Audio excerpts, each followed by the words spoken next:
Monsieur Sekuyaya, pour commencer, est-ce que vous avez une analyse de cette situation à l'Afrique? Vous êtes un amateur du foot ou pas? En fait, il faut bien savoir que c'est la situation générale de notre pays. Nous sommes dans un pays où les règles et les principes qui régissent notre existence à tous les niveaux sont bafoués, à quelque niveau que ce soit.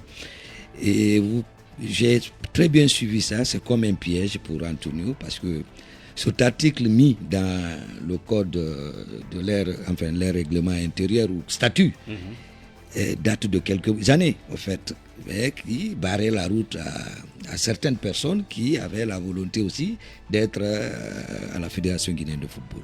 Qu'à cela ne tienne, il faut reconnaître qu'aujourd'hui, tout ce qui ressort était quelque chose qui couvait et que les gens savaient que ce n'était pas dans les règles et dans les principes que ça fonctionnait. Et finalement, comme il y a des problèmes, des intérêts qui sont en jeu, les gens chacun ressort la carte qui l'intéresse et enfin, finalement, c'est la Guinée qui perd. Bien. Parce que ce débat entre les membres statutaires ou bien des gens qui portent plainte d'un côté à un autre amène la Guinée d'être vue à l'international autrement et qui risquerait de mettre la Guinée à mal et le football guinéen à mal. Je suis désolé. Bien. Alors, l'interview politique à présent, on va aller là-dessus rapidement. Talibé, première question. Première question, comment se porte l'UFR, comment se porte ce parti qui n'a été présent à aucun des 3 derniers scrutins, double scrutin législatif et référendaire, et la présidentielle? Comment va l'UFR après l'acquisition du 3e mandat?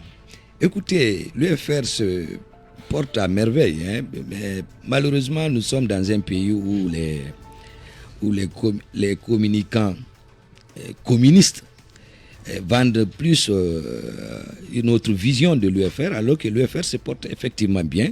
Nous avons nos structures. Qu'est-ce que vous appelez communicants communistes?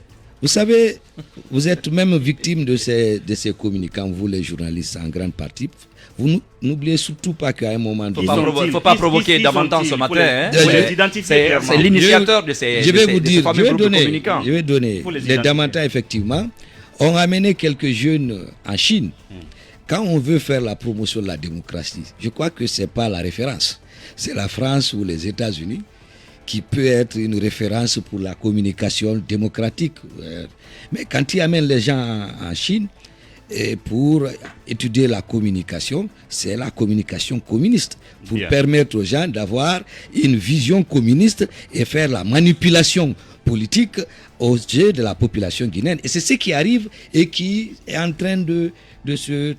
Donc vous voulez dire qu'ils sont allés apprendre la propagande la propagande communiste. Vous savez, ça c'est propre au système communiste. Mais maintenant, pour parler de l'UFR, je vais dire que l'UFR se porte bien. Nous avons nos instances, nous avons nos structures qui fonctionnent, les organes du parti, nous avons nos réunions que nous tenons. N'oubliez surtout pas que nous avons arrêté nos assemblées parce qu'il y a cette maladie qui est arrivé. Sinon, c'est l'un des partis qui continue à faire une animation politique et qui est sur l'échiquier politique guinéen dans nos pays. Entre-temps, beaucoup ont pris leurs valises. Vous le dites, partis ailleurs. Encore une fois, une communication. Non, je vais vous donner. C'est pour vous dire. Mais ça, c'est un fait. Oui. C'est un fait qu'on ne peut pas nier. Mais un fait. Oui. Parce que dans la vision des choses, vous avez une vision de beaucoup de personnes qui sont parties. Ils sont 5. Et comme la communication est communiste... Mais le problème, c'est que ce n'est pas des moindres, des ténors. Mais justement, quand vous me laissez parler, vous dites que des ténors. Tous ceux qui sont partis sont arrivés au parti. Le parti avait 12 ans de vie. Plus de 12 ans de vie. Vous parlez de Baïdé Arrivé, il est arrivé en 2012. L'UFR existe depuis 2000. Bien. Vous parlez de Dine Touré, il est arrivé en 2012 parce qu'il était du parti de Fassine Touré comme au CNT comment dirais-je, pendant la transition. Vous parlez de qui d'autre? Badra Koné qui est arrivé en 2018 en fait. De l'actuel ministre de l'Action sociale. La seule. Pour elle, je peux garantir que la seule femme qui est partie, dont je peux être un peu mal à l'aise pour son départ, c'est bien elle parce que elle, on a fait les bases du parti. On a travaillé ensemble, la seule. Donc cela est un indicateur de la santé, de la mauvaise santé de l'UFR. Si elle décide de partir, si vous le dites c'est comme que quelque chose ne marchait pas. Si vous le dites, si vous le dites comme ça, les partis politiques, il n'y a pas une obligation. Bien. c'est du volontariat. Il y a des gens à un moment donné qui se rendent compte qu'ils n'ont pas la même vision que vous et qui décident de partir. Sinon, les structures du parti existent et les membres de l'UFR fonctionnent normalement. Bien. Mara. Alors, comment avez-vous surtout vécu l'épisode récemment de la sortie du président Sidia? Il a été bloqué à l'aéroport, il a été maintenu ici, après avoir déjà vu sa villa essuyer des intrusions nocturnes auxquelles on avait assisté. Mais dites-nous surtout, qu'est-ce qui a prévalu à sa sortie? Les tractations qui ont dû avoir lieu, est-ce qu'il y a une contrepartie pour qu'on laisse Sidia aller se soigner? Parce que récemment, on apprenait du président de l'UFR lui-même qu'il a fallu l'implication de la CEDEAO pour qu'il puisse sortir. Justement, comment ça s'est passé et comment vous, étant les membres du bureau exécutif national, vous avez vécu cela à l'UFR? Ben oui, c'était vraiment pénalisant parce qu'en réalité, la Guinée n'a jamais connu ça. Autant de Lansana Conté. Bien. Et on n'a jamais connu que des leaders politiques soient bloqués, malgré les comportements, les velléités de certains. Autant de Lansana Conté, nous n'avons pas connu cela. Et que cela arrive avec un Sidia Touré, leader charismatique, qui a été pendant au front depuis 2000 sur l'échiquier politique. Et la première fois qu'un soi-disant démocrate arrive au pouvoir, le bloque à la sortie et qui a pensé nous dire qu'il s'est battu pendant 40 ans pour que la démocratie s'instaure dans le pays et qui bloque un de ses pairs, je me dis que c'est quelque chose quand même qu'on ne pouvait pas croire dans notre... Mais est-ce que vous avez été notifié finalement? Est-ce que vous avez notifié finalement de cette interdiction de sortie du territoire? Parce que le procureur, notamment après le tribunal de première instance de Dixine, lui, dans le cas Cellou, a dit clairement qu'il y avait une interdiction de voyager qui frappait notamment les leaders. Est-ce que dans votre cas, vous avez reçu une notification? Le passeport de Sidia était vers Mafanko. N'oubliez surtout pas que c'est le grand frère de Bani Sangaré qui est le procureur de Mafanko. Bani Sangaré, lequel de Bani Sangaré? Du RPG. Oui, mais quel est le lien? Quel est le lien? Je vais dire, vous voulez dire que cet ancien greffier devenu procureur est un militant? C'est son frère qui est militant. C'est plus qu'un militant. Oui, mais c'est son frère qui est devenu militant. Attendez, je veux dire que c'est des militants. En fait, je veux dire que la justice aujourd'hui, c'est une justice militante qui est en train d'agir sur la... On va évoluer rapidement. Talibé, rapidement. C'est important. C'est cette question. Si tu veux aggrave, c'est plus grave. La raison, je vais vous donner la raison. Aujourd'hui, qu'on bloque quelqu'un son passeport, il dit qu'il a bloqué le passeport et qu'il attend que des décisions viennent du plus haut pour libérer le passeport de Sidia Touré. Sans notification. Ça veut dire quoi? Est-ce que c'est la justice agit comme ça? Est-ce que c'est dans la justice qu'on peut arrêter quelqu'un, prendre le passeport de quelqu'un, sans notifier les raisons qui l'ont poussé à empêcher la personne? Oui. Sinon que tu sois militant, tu ne peux pas agir comme ça en tant que justice. Talibé, pour continuer. Sur l'implication de la CEDEAO, à laquelle a fait allusion le président de l'UFR, M. Sidia Touré, est-ce que vous confirmez des informations que nous avons eues faisant état même d'un séjour de certains responsables de la CEDEAO qui seraient venus voir le président Alpha Condé pour qu'il accepte que Sidia sorte du pays? Ça, je ne peux pas confirmer parce que ça, je ne peux pas confirmer. Alors, quelle est la forme qu'a prise l'implication de la CEDEAO? N'oubliez surtout pas. Vous savez, nous sommes dans un pays où on a tendance à rabaisser des personnalités. Sidia Touré, c'est quelqu'un qui a géré... On le sait, ça... je vais rappeler une seule chose. Le président de la CEDEAO... La commission de la CEDEAO. Mamadou Youssoufou, c'est quelqu'un à l'époque qui était quelqu'un qui connaît très bien Sidia Touré. Le président ghanéen, c'est un collaborateur de Sidia Touré pendant des années. N'oubliez surtout pas qu'il a travaillé avec Sidia Touré pendant des années. Donc ces personnes peuvent se demander, et n'oubliez pas, Ouattara est aussi président de la Côte d'Ivoire. Ces personnes peuvent valablement demander à Alpha Condé pour quelles raisons. Donc il y a eu des implications. Et je vais dire les raisons. Ici et là. Il a donné les raisons. Il a donné les raisons parce que vous voulez connaître le bout. On a 2 minutes avant d'aller à la pause. Pour vous dire que c'est la politique, il a donné les raisons comme quoi il y a eu élection en Guinée, personne ne doit sortir. Ce n'est que la raison. Est-ce qu'Alpha Condé a dit rapidement? Parlons juste de cette élection. Cellou Dalein, candidat à la dernière élection présidentielle. L'UFR n'est pas candidat. Où en sommes-nous avec l'unité de l'opposition aujourd'hui? Vous parlez de l'unité de l'opposition. Est-ce qu'elle existe déjà? Vous savez, il y a un problème en Guinée. on pense que l'opposition doit être un bloc commun en toutes circonstances et en tout lieu. On ne crée un parti politique dans l'intention d'arriver à gérer l'État ou participer à la gestion de l'État. Sinon, on est obligé d'être tous dans un même parti politique, bon Dieu de bon sens. Bien. Mais si le parti est créé, c'est parce que tu as une vision à toi. Vous comprenez? C'est pas parce que nous sommes tous dans l'opposition que nous sommes obligés d'avoir la même vision et être derrière une seule personne. Est-ce que vous avez des militants actuellement en prison? L'UFR.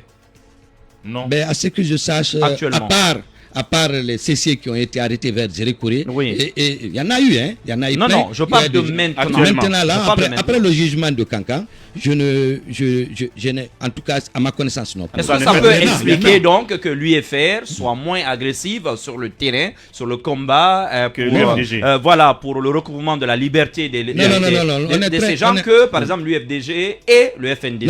Non, c'est vrai qu'ils sont les plus victimes, mais ce n'est pas parce qu'ils sont les plus victimes que nous ne sommes pas agressifs sur le terrain pour la libération de ces gens-là. Monsieur Nous sommes Sékou très Yaya. fréquents, d'ailleurs, vous entendez Sidia, vous m'entendez souvent dire que c'est incroyable et inacceptable que des personnes qui n'ont pas été Jugées. et comment dirais-je, dont on n'a pas présenté des arguments valables pour leur arrestation, soient en prison. Monsieur Sékou Yaya Bari, secrétaire exécutif de l'UFR, notre invité du jour. L'interview continue tout à l'heure après la pause pour les infos. Mirador. Ici, on sonne le glas de la compromission.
FIM FM. 9h32 sur FIM FM Mirador. Merci de nous retrouver une fois encore, de nous écouter en Gambie, mais aussi à Washington, au Japon. Nous sommes toujours avec notre invité du jour, Monsieur Seikou Yaya Bari. Il est secrétaire exécutif de l'UFR. Notre interview continue. FIM FM, Mirador, parole directe, l'interview vérité ou la fine bouche ébanie. Mirador, ici, la parole est directe. Ici, la parole est directe, mais juste avant qu'il ne reprenne la parole, le temps de donner cette fois-ci la parole aux auditeurs qui s'expriment une fois encore. Ici par SMS, avant d'aller sur la toile, notamment sur notre page Facebook, je rappelle deux numéros, le 629 47 47 98, le 666 41 53 53. Cet auditeur qui nous dit bonjour monsieur Diallo Amadouri, c'est Mamadouri. Je crois que l'avenir du football guinéen est incertain dès lors que Antonio Soare a retiré sa candidature. Celui-ci au regard des résultats, la question que je me pose de cette histoire est que pourquoi Antonio, sachant bien qu'il a un problème avec le statut et règlement de la FEGIFOOT, a accepté de se représenter. Si c'est vrai qu'il avait un problème, pourquoi jusque-là le grand public ignorait ce problème? Mes frères, le monde du football est pourri, les dirigeants le sont tous. Bonjour mes journalistes, c'est Saïdou Bari depuis Tombolia. Lorsque le système de la corruption est plus élevé que la nation toute entière, les crises surgiront à tous les niveaux aujourd'hui. C'est la justice, hier c'était les travailleurs de SMB Bokeh, sans pour autant oublier la grogne de la Haute-Guinée et celle de la FEGIFOOT. Et tout ceci a pour socle l'ingérence de l'exécutif dans tout le secteur administratif du pays. Et puis un autre qui dit bonjour FIM FM Guinée. C'est Mohamed Daï Kaba. Je jure que ce pays est mal barré. Comment un journaliste peut donner une information qu'au l'ordre est venu de loin sans aucune preuve? Voilà ce qu'il dit. Mara est bien habillé. Je me demande qui pourra convaincre les jeunes joueurs qui sont en Europe. Je ne vois pas l'autre partie du message. Comme Mouriba à Barcelone. J'attends de voir ça. Antonio, c'est toujours Alassane le fan de Titi qui nous envoie ce message. Bon, on va voir du côté de Facebook sur la toile s'il y a d'autres auditeurs qui s'expriment. Alors là, les internautes, j'allais dire, Ousmane Bari qui nous dit ceci. C'est vraiment paradoxal comment dans un pays où le premier magistrat du pays se réclamant professeur de droit, la justice est tout sauf indépendante, libre et transparente. Elle est totalement inféodée au pouvoir tyrannique et clanique, comme il le dit, d'Alpha Condé. On va passer à un autre internaute qui s'exprime sur notre page Facebook. Saliou Tougiwel Diallo qui nous dit bonjour Mamadou Ouri, bonjour à toute l'équipe du jour. La justice aux soldats du pouvoir, il n'y a que des militants qui sont nommés au sein des tribunaux. On va évoluer toujours sur notre page Facebook à donner la parole aux internautes. Alassane Bontourabi Souma qui nous dit le poisson pourri par la tête. S'il vous plaît, monsieur le président Alpha Condé, libérez ce pays. Nous, la jeunesse, nous avons hâte de voir un jeune à la tête de notre pays. Espérons qu'il entende. Un autre aussi qui va s'exprimer sur la toile. Saliou Bissi Fofana. Bonjour, monsieur Ouri, à tous. Dans un pays où la nomination ne se fait pas sur la base d'une compétence, mais plutôt d'un rendement politique, on ne doit pas forcément s'attendre à une résolution de crise, mais un déplacement de crise. On va un tout petit peu leur donner la parole puisqu'ils s'en plaignent, évidemment, ces internautes. Ousmane Bari qui nous dit la justice guinéenne est tous sauf un pouvoir indépendant comme il est censé l'être. Les cours et tribunaux sont inféodés au pouvoir tyrannique. Je crois qu'on a déjà lu ce message. Il n'est que de retour. On va évoluer à Wada, s'il vous plaît. Amidou Diallo qui dit « Je ne sais pas si c'est par la naïveté ou par l'entêtement que le Guinéen continue à se demander qui est Alpha Condé. Avec Alpha Condé et son clan, c'est la guerre pour débarrasser. Ce sont des fumiers. » Amidou Diallo qui nous disait ceci. Je ne sais pas de qui il parle en ces termes, mais il faut dire que c'est des termes déplacés et nous le retirons à sa place. Kindi qui nous dit ceci, Kindi Dramé depuis Paris, ils ne peuvent pas, les membres statutaires, les recaler.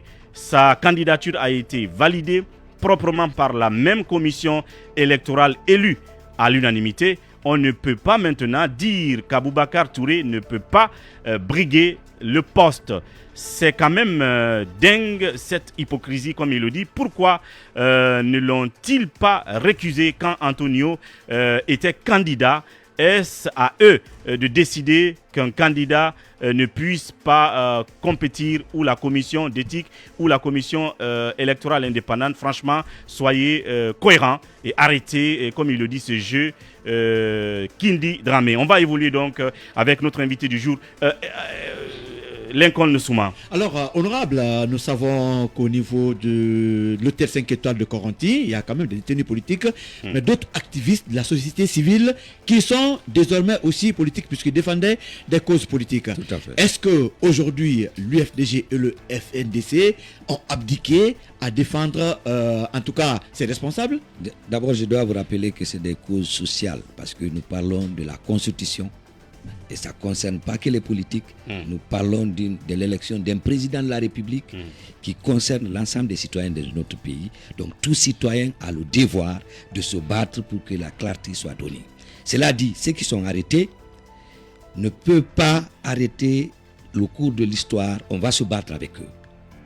Et ils ne sont pas oubliés. Je vais dire que, pensant que le FNDC va capituler, ou que l'UFDG va capituler, ou que l'UFR va capituler, c'est une aberration. Qu'est-ce que vous faites concrètement pour leur libération? Vous savez, qu'est-ce que nous pouvons faire concrètement pour leur libération? Ils sont dans les mains d'un président de la République qui a décidé d'estreindre. D'une justice plutôt. Alors une autre question là. D'un président de la République. D'un président de la République qui a décidé de les empêcher d'empêcher leur opinion, d'empêcher qu'ils manifestent leur opinion dans un pays. On le sait. Alors, qu'est-ce que vous pouvez faire? C'était la question. Alors, entre autres, est-ce que vous pouvez, par exemple, vous joindre à cette pétition de Tcherno Monenembo? Effectivement, est-ce que vous avez signé la pétition à l'UFR? Nous sommes partie prenante. Et il a demandé ça à tous les citoyens. Oui, ce n'est pas que politique accompagne ça? En tant que citoyens, nous participons. Et en tant que parti politique, nous adhérons totalement à cette pétition. Mais ça ne suffit pas. Oui. Parce que le problème, il s'en fout de... C'est-à-dire, nous avons un pouvoir en place qui s'en fout de l'image que cela donne à l'international. Bien. C'est ça le problème. Le politologue de cette émission, Kabine Fofana, voilà l'UFR qui, par la voix de Séquia, se dit en très bonne santé politique, malgré tout ce qu'on voit sur le terrain. Qu'est-ce que vous voyez il se dit un parti qui se dit dynamique, mais qui évidemment accuse encore Alpha Condé de renforcer ce qu'ils appellent cette dictature. Hein. C'est leur mot. Oui, quel regard, quelle analyse rapidement? Non, je pense qu'il faut reconnaître une chose, c'est que l'UFR ne se porte pas au mieux de sa forme. La preuve en est que perdre des apparatchiks de son parti, des cadres aussi importants que ceux qui sont partis de cette formation politique, ça ne réalise pas l'état du parti, quand on sait que naturellement que pour gagner une élection ou pour animer une formation politique, les cadres sont extrêmement importants. Et puis il y a quand même que le fait de perdre une dame comme Daffé, ça peut attester d'une certaine façon d'une disparité de vue. Est-ce qu'une dame qui est quand même restée plusieurs années au sein de ce parti et qui y part, ça ne prouve pas d'une certaine façon qu'il y a une certaine sérénité au sein du parti. Quand je prends par exemple Badra, c'est vrai que Badra soit venu récemment, mais vous savez, les partis politiques, les gens partent, d'autres y viennent, et puis vous avez parfois les partis pour vivre, ils en recrutent. Moi, je suis de ceux qui pensent qu'il faudra que les partis politiques fonctionnent comme des entreprises, recruter le maximum possible, bien évidemment, en mettant en avant la question de qualité, et un moment pour renflouer un peu les partis politiques. Badra a été d'une utilité, ça il faut le dire, quand on sait d'ailleurs que la commune de Matam est perçue et présentée par le parti comme étant un des bastions, donc il fallait avoir son chouchou au sein du parti. Donc ce sont les indicateurs politiques à vos yeux qui démontrent que ce parti ne se porte pas bien. Alors, est-ce que puisque on doit reparler justement de ce que certains ont appelé cette saignée de cadres que l'UFR a connue. Est-ce qu'aujourd'hui, vous avez suspendu vos assemblées générales en raison de la Covid, mais les autres partis vivent la même réalité. Mais par exemple, l'UFDG a trouvé une parade à travers les assemblées générales virtuelles. Est-ce que vous n'êtes pas en train de vous faire doubler en termes justement de dynamisme de ce point de vue par un parti comme l'UFDG? Écoutez, chacun a sa stratégie de communication. Nous sommes en train de travailler aujourd'hui et nous avons pensé qu'il faut ramener les réunions à la base. Bien. En fait, mettre les gens moins de 50, les secteurs, les cellules, les comités de base. Les réunions se tiennent à ce niveau-là. Est-ce que ça marche, honorable? Ça marche? Oui, effectivement. Vous avez des retours par rapport à ça? Non, si. Je suis le secrétaire exécutif. Je peux vous garantir qu'il y a beaucoup de retours. Et ensuite, quand vous allez sur notre page, vous voyez les réunions qui se tiennent. Parce que là, il y a toujours... Mais honorable, ce n'est pas tout le monde qui va sur vos pages. Attendez, juste je précise. À travers les assemblées générales, on entend chaque semaine l'UFDG, les déclarations du président de l'UFDG, mais vous tenez des réunions, comme vous le dites, à la base, mais pour autant, on ne vous entend pas au point. Donc il n'y a pas d'écho. On penserait à un parti justement pour inanimé. Cela, nous allons y penser parce que c'est une innovation qui doit arriver. Donc nous allons le faire aussi. Donc vous allez vous inspirer de l'UFDG. J'avoue que nous avons notre travail, nous sommes en train de le faire comme nous le pensons. Et nous estimons qu'aujourd'hui, en plus de ce qui se passe dans le pays, ça nous renforce parce que les hommes et les femmes qui pensaient que le pouvoir en place pouvait régler leurs problèmes se rendent compte définitivement que nous sommes face à un système. On va évoluer, il faut que ça aille très vite, le temps que les auditeurs aussi posent leurs questions. On aborde le chapitre rapports internationaux, les droits de l'homme, ainsi de suite. Mohamed Mara. Qu'on le veuille ou non, les temps sont difficiles pour l'opposition guinéenne. Il faut quand même manquer de bonne foi pour ne pas reconnaître que tous les partis politiques en ce moment ont des soucis. Il y a eu des départs massifs du sein de certains partis politiques, dans d'autres c'est quand même beaucoup d'arrestations. Certains leaders sont obligés d'aller vivre à l'étranger. C'est un constat simplement que je fais. Ce n'est pas que l'UFR, je dis l'opposition. Et ça c'est quasiment tous les grands partis de l'opposition. Vous voulez dire quelque chose? Allez-y. Non, je voulais seulement dire que Mohamed Mara, ça fait partie de la vie politique. Comme on dit en politique, c'est en politique qu'on meurt et on se ressuscite. Bien. Alors justement, je vais saisir ce mot. Je vais donner un exemple très palpable. En 2000, le RPG n'existait presque pas. Nous avons fait une parade ici. Il faut reconnaître qu'en 2003, tous les partis politiques ont refusé de participer aux élections. Je parle de 2000. En 2003, tous les partis politiques... Et parle de l'époque où le président Syria finançait les militants de l'UFR. Parce qu'Alpha était en prison. Non, en 2000, il n'était pas en prison. Il avait quitté la prison quand je vous parle. En fait, d'accord. Vous comprenez? De toutes les façons. En 2003, nous avons refusé de participer aux élections présidentielles. C'est tous les partis politiques qui étaient dans une situation où il fallait réfléchir comment rebondir. Et c'est pour la simple raison qu'après réflexion et travail acharné, nous avons obtenu le dialogue politique. Bien sûr qu'à l'époque, il y avait quand même les fameuses forces vives. Mais ce que j'ai envie de dire aujourd'hui, c'est que les temps sont difficiles et puis il y a comme une bouée de sauvetage quand même qui est lancée à l'opposition qui se noie. C'est quand même l'ensemble de ces rapports internationaux qui tombent sur la Guinée, des condamnations à n'en pas finir. Ce matin encore, je lisais les propos d'un sénateur français qui réclame des sanctions carrément contre le régime de Conakry.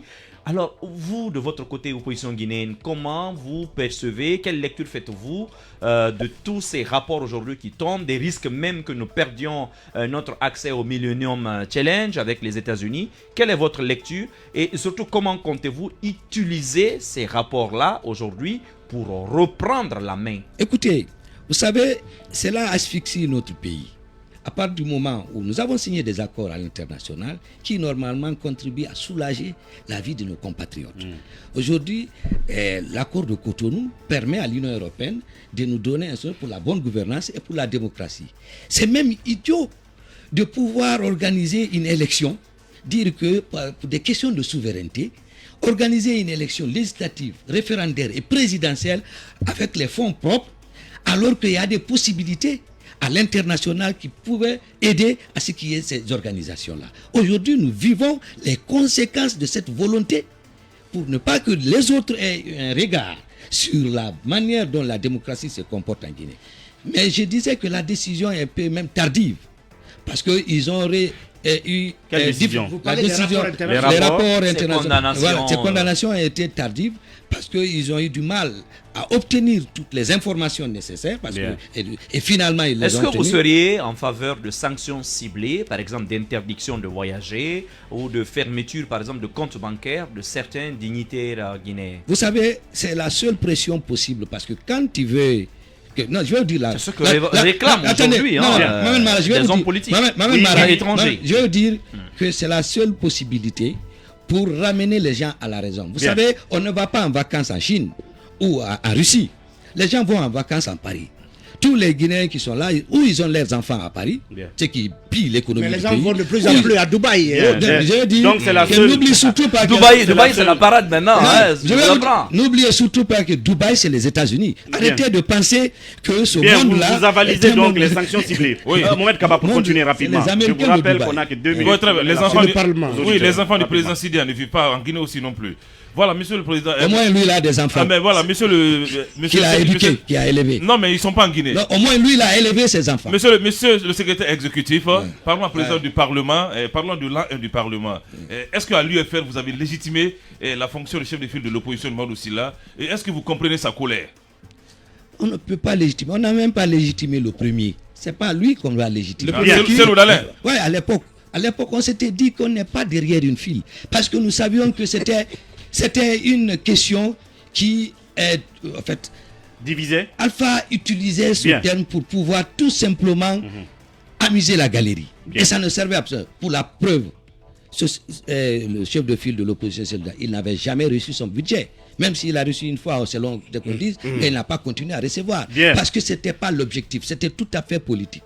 Et Mamadou Sylla, bon Dieu de bon sang, il sait qu'il faisait le jeu de Alpha, mais il sait qu'il ne peut pas jouer le rôle d'un chef de l'Assemblée monocolore. Restons sur le Parlement, puisque vous êtes ancien député. Talibé Bari, oui, aujourd'hui, on parle d'une opposition parlementaire.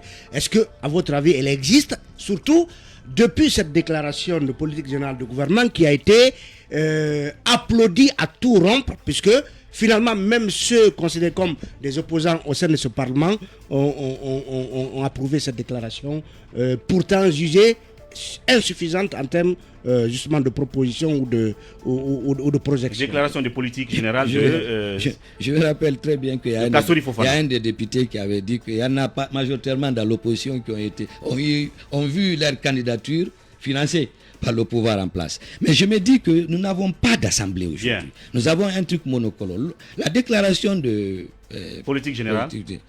Il y a des choses qu'il faut reconnaître. Peut-être deux qualificatifs pour aller vite. Oui. Si vous devez qualifier cette déclaration. Qualifier la déclaration. En 2 mots. En 2 mots, c'est compliqué, mais je voulais simplement dire que c'est plus politique que ça. La déclaration de Kassori Fofana voulait tout simplement dire que nous n'avons pas un gouvernement de cohésion.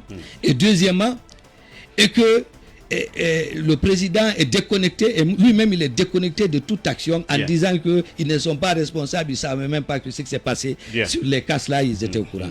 Et en appréciant un ministre qui a quitté, et en parlant de ce dernier, ça prouve à suffisance qu'il n'y a pas une cohésion.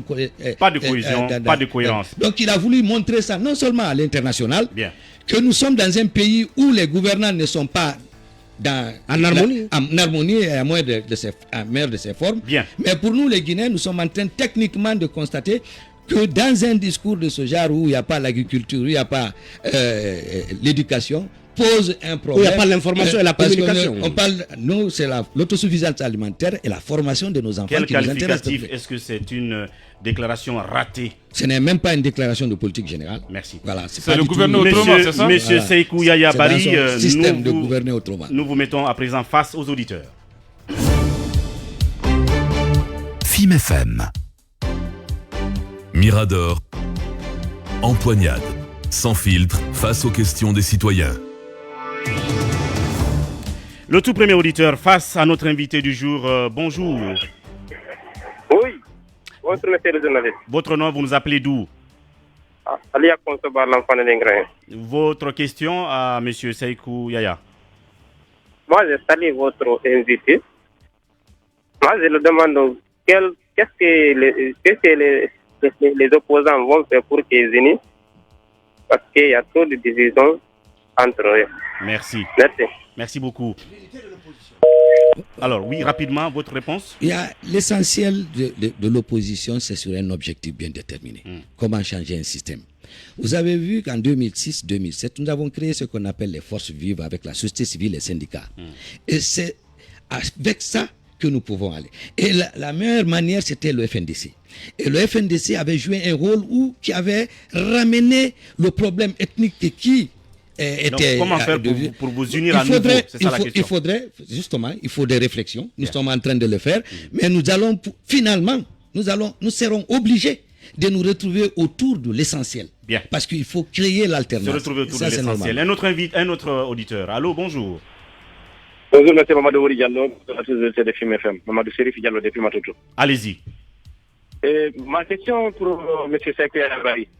Et au vu de ce qui se passe dans ces pays, aujourd'hui, l'inflation qu'on ne peut même pas chiffrer, contrairement à ce que dit la Banque centrale, moi, je ne crois pas si aujourd'hui, réellement, si on peut chiffrer l'inflation. Et au vu de tout ça, est-ce que c'est possible pour que tous des leaders comme Sidya Touré, Senou Dalen Diallo et quelques autres leaders puissent taire leurs divergences pour sauver le pays? Si tel n'est pas le cas, M. Seikou Yaya Bari, ce n'est même plus la peine d'exister. Je ne vois pas la raison d'exister. Merci.